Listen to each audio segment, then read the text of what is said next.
Qu'est-ce que c'est qu'être père? Ouais. Alors, bon, moi je ne l'ai pas été. Par contre, j'ai travaillé avec beaucoup d'hommes qui m'ont parlé de leur père, qui m'ont parlé aussi d'eux en tant que père, et donc aussi de leurs enfants.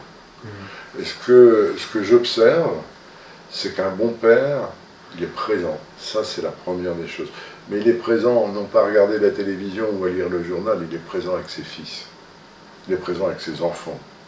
Ses filles, évidemment, aussi. Et dans cette présence, il est disponible au jeu.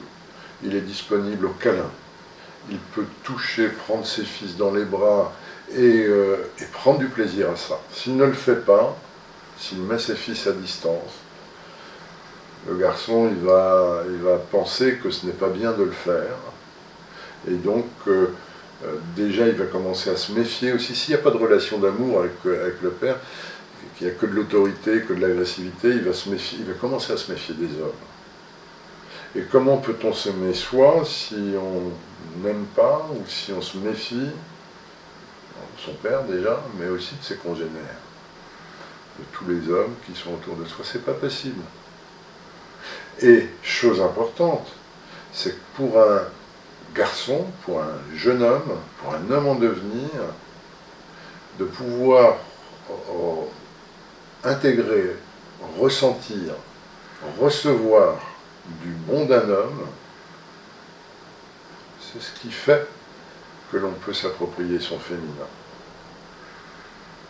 Et qu'une alliance à l'intérieur du soi, du masculin et du féminin peut se faire. Un homme, c'est pas un John Wayne, on le voit de plus en plus d'ailleurs, hein, maintenant la société évolue dans ce sens, mais c'est pas le chasseur qui ramène le gibier et qui veut pas avoir affaire avec ses enfants, qui est juste là pour les questions matérielles et l'autorité. Un père, c'est quelqu'un qui éduque ses enfants, qui est avec eux, qui aussi va leur donner des exemples, va être un exemple. Il sera ravi, un bon père sera ravi de voir son fils le dépasser. Or, le nombre de jeunes hommes que j'ai pu voir en thérapie qui me témoignaient de réactions étonnantes de leur père quand ils commençaient à réussir. Combien de jeunes hommes se sont heurtés avec leur père à la naissance de leur propre fils?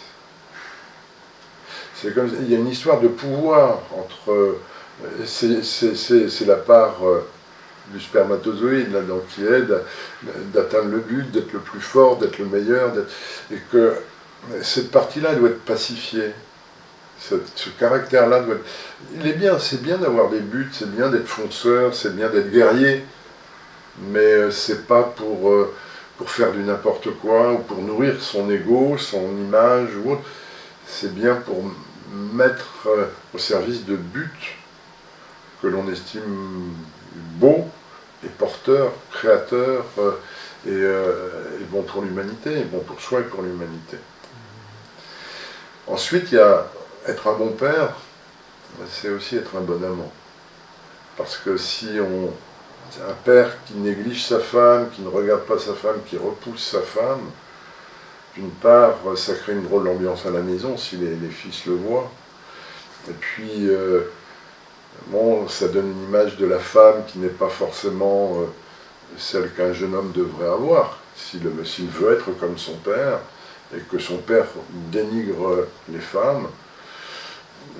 C'est pas facile d'intégrer ça, surtout si on est attiré par les femmes, hein, bien sûr.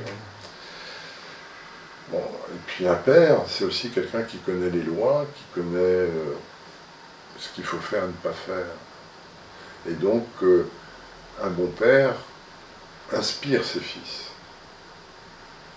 Le père, c'est le père des archétypes. Il y a 4 archétypes majeurs pour les jeunes hommes. Il y a le père, le guerrier, l'amant et le sage. Mais la figure initiale, c'est celle du père.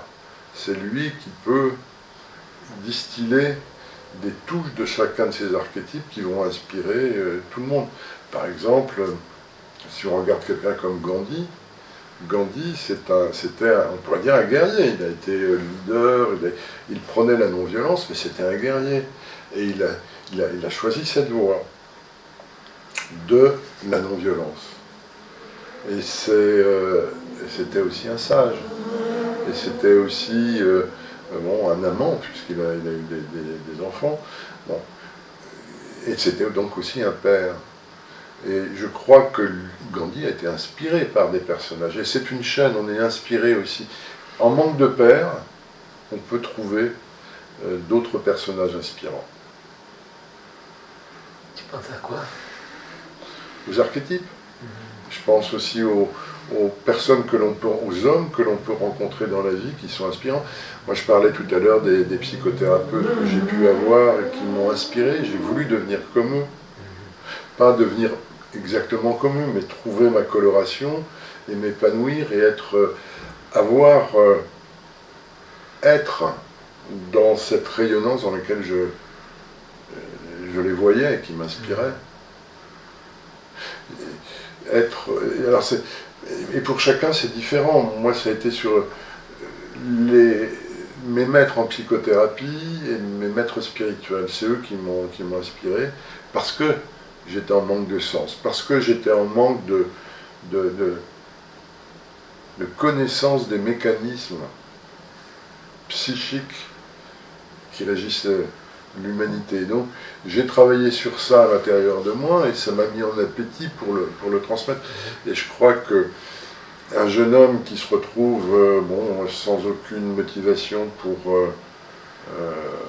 dans la vie, c'est pas vraiment en lui proposant des professions. Alors il y a pompier, puis là il y a boulanger, là il y a ceci, cela, et tu peux faire ça, tu as des capacités pour faire ça ou pas.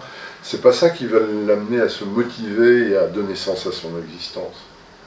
Par contre, s'il rencontre quelqu'un ou une projection d'une profession, qui pourquoi pas aussi, mais c'est pas comment dire, la profession en tant que telle, c'est la place, c'est la manière d'être dans la vie, et qu'il soit inspiré donc par un personnage en particulier.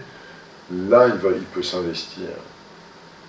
Il peut s'investir et le devenir pour le devenir lui-même, avec sa coloration.